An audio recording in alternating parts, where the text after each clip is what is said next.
Olá pessoal, tudo bem? Bem-vindos ao nosso primeiro podcast do Alô Brasil Agro. Nosso podcast ainda não tem nome, então se quiser sugerir é só dizer aqui nos comentários. E como é nosso primeiro podcast, quero que você tenha a melhor experiência possível. Então, qual a diferença de um podcast para um vídeo? Um vídeo normalmente você tem informações que são passadas na tela, que é bom você prestar atenção. No podcast, você não precisa ficar ligado e atento ali à tela, observando o que vai acontecer. Você só vai ter o áudio mesmo, e ali pelo áudio você vai estar tendo conhecimento das informações mais importantes que são ditas. Então, não precisa estar na tela, só ouvindo mesmo. Então, com isso, é interessante que o senhor ou a senhora que estiver ouvindo uh, ouça para otimizar seu tempo enquanto estiver fazendo alguma atividade que não dependa tanto da sua atenção assim, tá certo? Então, primeiro eu vou me apresentar. Eu sou Aloísio, sou zootecnista e o nosso vídeo de hoje, perdão, nosso podcast, que eu estou acostumado a fazer vídeo, né, mas esse podcast é sobre 10 dúvidas muito comuns sobre capim búfalo, tá? Então vamos lá. A primeira dúvida é a seguinte: eu posso colocar o capim búfalo na caatinga? Sim, você pode, tá? Porque é uma forragem que é muito adaptada a essa região árida de baixa pluviosidade. A gente tem que lembrar que o capim búfalo tem sua formação, é originário ali do continente africano. Tá? A gente também encontra bastante ali na Índia e na Indonésia. Então, quando a gente observa, são realmente regiões bem quentes e de baixa pluviosidade. Então, o capim búfalo consegue resistir bem a isso, a esse período. Tá? Um outro ponto é resistente a cigarrinha nas pastagens? Que às vezes algumas regiões têm bastante cigarrinha e eu quero uma forragem que seja resistente. Sim, o búfalo é uma forrageira que tem uma alta resistência à cigarrinha das pastagens, certo? A terceira pergunta é a seguinte: ele tolera a estiagem? Ele tolera bem a estiagem? Olha, ele tolera sim, tá? Muito bem a estiagem. Só que é bom observar o tempo dessa estiagem, tá? Um outro ponto é o seguinte: ele resiste por até 5 anos irregularidades pluviais. Tá? Não quer dizer que ele resiste uma estiagem de 5 anos. Quer dizer que ele resiste a irregularidades pluviais, a irregularidade de chuvas durante 5 anos. Um outro ponto importante é o seguinte, né? Mas então ele vai estar produzindo durante todo esse período de irregularidade? Não. Quer dizer que ele vai estar vivo. Não quer dizer que ele vai estar produzindo.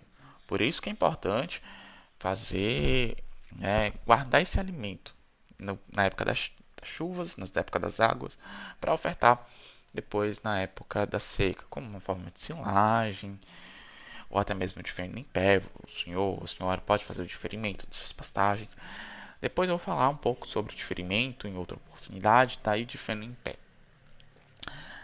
Uma outra pergunta: o que faz o búfalo ser resistente à seca, né? Diferente de outras forrageiras?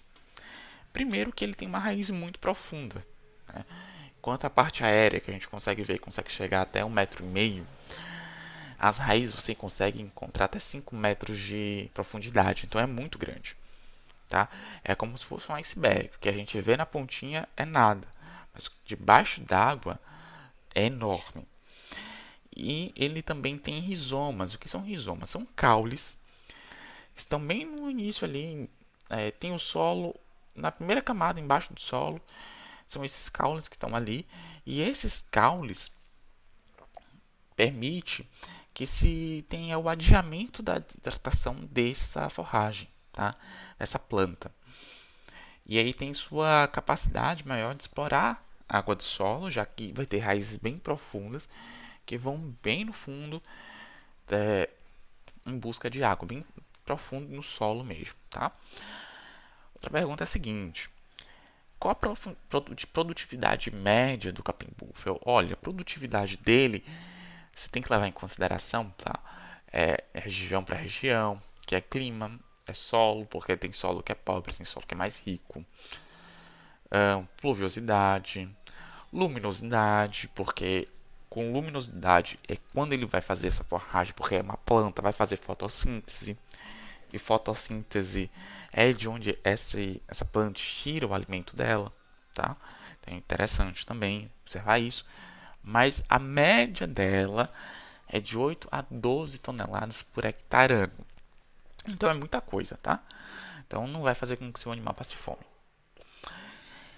Uma outra pergunta é a seguinte, né? Qual a porcentagem de proteína bruta dessa forrageira do capim búfalo? Olha, essa é uma pergunta com duas respostas. Primeiro, que é na época das águas. Na época das águas, essa forrageira chega a 12% de proteína bruta. Já na seca, essa proteína bruta de 12 passa a 3%, o que nos leva à sétima pergunta, que é a seguinte: na época da seca, eu posso ofertar apenas o búfalo para os meus animais? Aí eu estou meio apertado, eu não tenho como suplementar com sal proteinado. O que é que eu faço? Olha, não é interessante que você oferte só o búfalo para os seus animais, tá? Então é bom suplementar. Se você não tem condição de oferecer um sal proteinado, tenta ver na sua propriedade se tem alguma forrageira, alguma leguminosa, tá? Porque é muito importante você oferecer esse aporte de nitrogênio de uma outra forma, tá? Se o senhor quer ganho de peso desses animais, é interessante o senhor oferecer o sal proteinado consociado junto com uma leguminosa, tá certo? E minha outra pergunta, né, que é a seguinte: como melhorar o valor nutricional do meu capim búfalo, da minha forragem de búfalo? Realizando, né, o pastejo diferido, que é quando você antes do período seco, você fecha aquele pasto e no período seco vai ofertando aos poucos. Tá? Você pode fazer o feno em pé e você também pode consorciar com uma leguminosa, tá certo? Uma leguminosa até nativa, que leva também à nossa próxima pergunta, que é a seguinte: eu posso consorciar a pastagem de búfalo com uma outra forrageira nativa? Sim, isso é muito importante, tá? Porque esse tipo de consorciamento oferece uma alimentação mais nutritiva para os seus animais, tá? E você tem uma outra forrageira ali que está adaptada de fato à região da Caatinga, adaptado à nossa realidade, tá? Se tá na Caatinga tá na realidade da Caatinga, é uma forrageira que está nisso, sabe como se proteger dessa estiagem tão grande e consegue oferecer para o animal uma alimentação mais nutritiva, como é o caso do feijão com arroz, nosso prato, né? Prato típico do brasileiro, que você não encontra muito em outros lugares do mundo, porque o que o arroz falta de nutriente, o feijão completa, e o que falta no feijão, o arroz completa. Então é de fato a combinação perfeita para a gente se alimentar de feijão com arroz. Da mesma forma, é você consorciar o búfalo com uma leguminosa. Se for nativa, melhor ainda, né? Que eu posso dar até o exemplo da leucina que você pode entregar para os seus animais. A 10ª e última pergunta é o seguinte: eu posso realizar irrigação no capim búfalo? Olha, poder você pode, mas não é indicado. Por quê? Não é vantajoso. Primeiro, porque você vai plantar capim búfalo? Porque você não tem água. A água é um bem precioso na região da Caatinga, você não encontra, tá? Se você tem como fazer irrigação, não é interessante que você plante búfalo, faça uma pastagem de búfalo.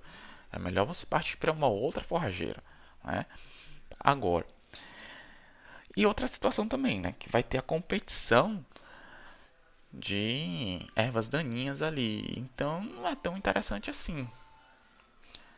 Agora, se você quiser fazer, você pode fazer. Ninguém vai colocar uma arma na sua cabeça te impedindo de fazer isso, mas não é interessante, tá certo? Então, gente, é isso. Espero que tenham conseguido pegar essas informações. Se vocês tiverem mais algumas dúvidas, é só mandar aqui pra gente. Tem nosso Instagram também, que é Alô Brasil Agro. E é isso, gente. Muito obrigado. Fiquem com Deus e até nosso próximo episódio. Tchau.